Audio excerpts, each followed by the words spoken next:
আপনি কি একটা বিজনেস করবেন চিন্তা করছেন, কিন্তু কিভাবে শুরু করবেন বা কিভাবে শুরু করতে হয় সেটা আপনি জানেন না। আবার এমন হইতে পারে আপনি বিজনেস শুরু করছেন কিন্তু ভালো করতে পারতেছেন না, অর্থাৎ সেলস বাড়তেছে না, রেভিনিউ বাড়তেছে না, অথবা দেখা যাচ্ছে কি নেগেটিভ ক্যাশ ফ্লোতে আছেন। অর্থাৎ আপনি বাকিতে প্রোডাক্ট বিক্রি করতেছেন, আপনি প্রতিনিয়ত ইনভেস্ট করতেছেন, কিন্তু দিন শেষে টাকা দেখতেছেন না, মাস শেষে আপনার হাতে টাকা থাকতেছে না। কারণটা কি? কারণ আপনি নেগেটিভ ক্যাশ ফ্লোতে রয়েছেন। এখন নেগেটিভ ক্যাশ ফ্লোতে কেন রয়েছেন? কারণ কি আপনি বাকিতে প্রোডাক্ট বিক্রি করছেন।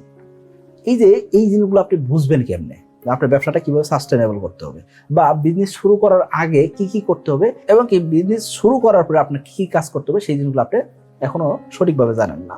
আমি আপনাকে জাস্ট দুইটা জিনিস দেখাবো। দুইটা জিনিস জেনে বুঝে যদি আপনি ব্যবসা করতে পারেন, তাহলে দেখবেন কি ওয়ার্ল্ডের যত ব্যবসা আছে সকল ব্যবসা আপনি বুঝবেন, এবং সকল ব্যবসা সহজেই আপনি গ্রেপ করতে পারবেন। অর্থাৎ সারা বিশ্বের যত ব্যবসা আছে, যে কোনো ব্যবসায় আপনি হাত দিলে ব্যবসা করে লাভবান হতে পারবেন। তো চলুন শুরু করা যাক।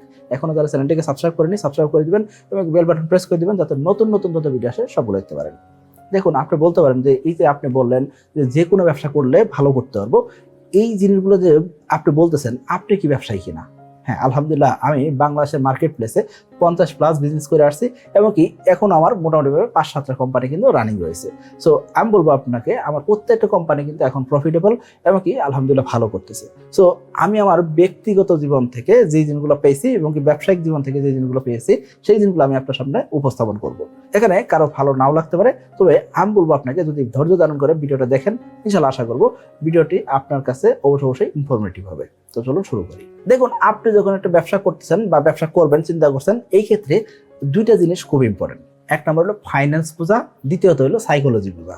অর্থাৎ এই দুইটা জিনিস যদি আপনি সঠিকভাবে বুঝেন, আর কিচ্ছু দরকার নেই। আলটিমেটলি এই দুইটা জিনিসের ভিতরে কিন্তু সকল জিনিস নির্ভর করতেছে। আপনার কাস্টমার কে হবে, কেন বিক্রি হচ্ছে না, সেটা আপনি বুঝবেন কোথায় থেকে? আপনি কাস্টমার সাইকোলজি বুঝেন কিনা। এখন আপনি বলবেন ভাই আমি তো সাইকোলজি পড়াশোনা করিনি। এখন সাইকোলজি নিয়ে পড়াশোনা করেন না, ঠিক আছে, কিন্তু আপনি যখন উদ্যোক্তা হবেন, ফাউন্ডার হবেন বা ব্যবসায়ী হবেন, সেক্ষেত্রে আপনাকে সাইকোলজি বুঝতেই হবে। তা না হলে কখনোই আপনার বিজনেসটা সাস্টেনেবল হবে না। আপনি একটা প্রোডাক্ট লঞ্চ করছেন, লঞ্চ করলে কি বিক্রি হয়ে যাবে? বিক্রি নাও হইতে পারে। এখন বিক্রি বাড়াইতে কি করতে হবে? অবশ্যই আপনাকে কাস্টমার সাইকোলজি বুঝতে হবে। এখন অনেক ক্ষেত্রে দেখা যায় কি, একটা প্রোডাক্ট লঞ্চ করবেন, এই ক্ষেত্রে অনেকেরই দেখবেন কি খুব বড় করে প্রোগ্রাম করে প্রোডাক্ট লঞ্চ করেন। আবার অনেক কোম্পানিকে দেখবেন যারা কি করতেছেন, মার্কেটে তারা প্রোডাক্ট লঞ্চ করে ফেলছেন, কিন্তু তার 6 মাস পরে 2 মাস পরে আপনি জানতে পারতেছেন। এরকমও হয়। অর্থাৎ এই যে সাইকোলজির উপর ডিপেন্ড করে কি হচ্ছে, মার্কেটিং কেমনে হবে, ডিস্ট্রিবিউশন কেমনে হবে, প্রোডাক্টটি কেন কাস্টমার কিনবে, কেন কাস্টমার কিনবে না, কাস্টমার আপনাকে কেন বিশ্বাস করবে, কিভাবে মার্কেট কাজ করে, বা অ্যাকচুয়াল কাস্টমারের কাছে আপনি কেমনে বসাবেন, সকল জিনিসের প্রাণকেন্দ্র কোথায়? সাইকোলজি। সো সাইকোলজি আপনাকে বুঝতে হবে। এক নম্বর বলতে পারেন ভাই আমি সাইকোলজি মোটামুটি বুঝলাম, মার্কেটিং ভালো করে করলাম, ব্র্যান্ডিং ভালো করে করলাম, প্রোডাক্ট ভালো করে সোর্সিং করলাম, বা প্রোডাক্ট মার্কেটে কোন প্রোডাক্টটা ভালো স্পিড করবে সেই জিনিস আমি বের করলাম। এখন ফাইন্যান্স কেন বুঝতে হবে? দেখুন, ফাইন্যান্স এই জন্য বুঝতে হবে যে আপনি প্রোডাক্টটা বিক্রি করবেন, তাই না?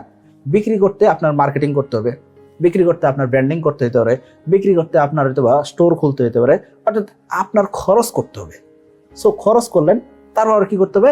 এই যে খরচ করার পরে প্রোডাক্ট বিক্রি হলো, বিক্রি করার পরে এখান থেকে লাভ হবে বা এখান থেকে আয় হবে। সো আপনাকে রেভিনিউ বুঝতে হবে, আপনাকে গ্রস প্রফিট বুঝতে হবে, নেট প্রফিট বুঝতে হবে। এই যেগুলো কোথায় থেকে আসতেছে? এগুলো ফাইন্যান্সের ভিতরে আসতেছে। তার মানে হচ্ছে কি আপনার যে প্রোডাক্টগুলো রয়েছে, সেই প্রোডাক্ট কতজন কাস্টমার কাছে বিক্রি করলে আপনার আলহামদুলিল্লাহ লাভ হবে, সেটা আপনি যখন বুঝবেন। পাশাপাশি প্রতিটা প্রোডাক্ট বিক্রি করার পরে গভর্নমেন্টের ট্যাক্স দিতে হবে, ব্যাট দিতে হবে, সকল জিনিস আপনি এই ফাইন্যান্সের ভিতরে বুঝে যাবেন।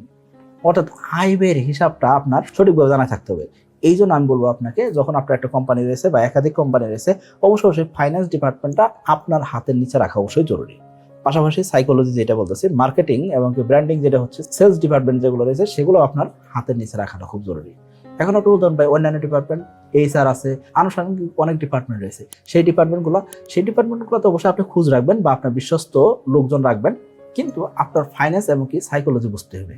তাহলে আপনি কখনোই সাস্টেনেবল বিজনেস করতে পারবেন না, অথবা আপনি বিজনেস করতেছেন সেটা কখনোই লং টার্মে ভালো করবে না। সো তার মানে সহজ ভাষায় যদি বলি, সেক্ষেত্রে কি কাস্টমারের সংখ্যা কতটুকু হবে সেটা আপনাকে আগে থেকে অনুমান করতে হবে। কি দিয়ে? আপনি যখন ফাইন্যান্স বুঝবেন। এবং কি এই যে কাস্টমার যারা হলো, এই কাস্টমাররা আসলে কারা, কোন ধরনের মানুষ, পারচেসিং পাওয়ার কেমন, তারা কত টাকা হলে প্রোডাক্টটা কিনতে রাজি হচ্ছে, কেন প্রোডাক্টটা কিনতেছে না, এই যে সকল জিনিস বুঝতেছেন কিভাবে?